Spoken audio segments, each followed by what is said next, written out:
In this video, I will show you how to find your Google My Business profile link for review. Let me show you how. First thing first, open up your Google Maps.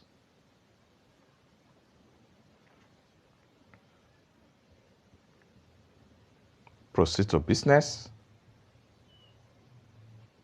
Share your review from with past customer. Go ahead and click on share profile. And here you go. Then you can share this particular link on WhatsApp, Facebook, Telegram, as the case may be. You can slide. The more you slide, the more you see different places by which you can share your review profile. However, you can simply click on this here, right here, to copy the link, and you can send the link to anyone that they should use the link to post a review on your business profile. It's that simple. For more useful tutorial, tips and tricks like this, consider to subscribe. Thank you so much for watching, and I hope to see you in my next video. Bye for now.